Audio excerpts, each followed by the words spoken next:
D'aucuns diront que c'est un véritable barreau d'honneur. Entre manager la junte et respecter ses propres principes, la CEDEAO joue la carte de la fermeté. Pendant que le CNRD ouvre un couloir de dialogue avec les forces vives du pays, la communauté économique des États de l'Afrique de l'Ouest a tenu une réunion extraordinaire sur le coup de force qui a évincé le professeur Alpha Condé.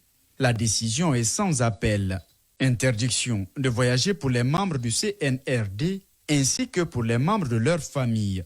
Les chefs d'État de cette organisation sous-régionale ont par ailleurs décidé le gel des avoirs financiers des putschistes.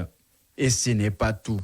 Le sommet a décidé du maintien de la suspension de la Guinée de toutes les instances de la CEDEAO jusqu'à la restauration de l'ordre constitutionnel. Les dirigeants de la CEDEAO exigent en outre la tenue dans un délai de 6 mois des élections présidentielles et législatives et aucun membre du CNRD ne devrait être candidat. Une démarche qui laisse certains observateurs très perplexes. Pour la transition au Mali, cette organisation sous-régionale a accordé 18 mois à la junte malienne. Et pourquoi seulement 6 dans le cas guinéen? Ces sanctions vont-elles influencer le cours normal de la transition en Guinée?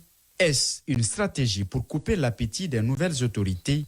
Difficile de répondre à ces questions avec exactitude. Seulement, ces sanctions annoncent les couleurs d'un éventuel désamour entre la CEDEAO et le président du CNRD qui promet de prendre tout son temps pour mettre le pays sur les rails avant de rendre le pouvoir à un civil et par ricochet organiser les élections crédibles dans le pays.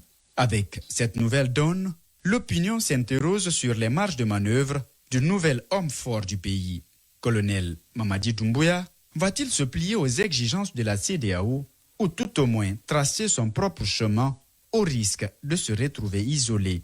Peut-il compter sur la Russie de Vladimir Poutine qui n'a toujours pas digéré le renversement de son allié et ami, professeur Alpha Condé? Là également, les chances sont plutôt minimes. Faudrait-il se tourner vers la Chine et la Turquie? Une hypothèse peu rassurante.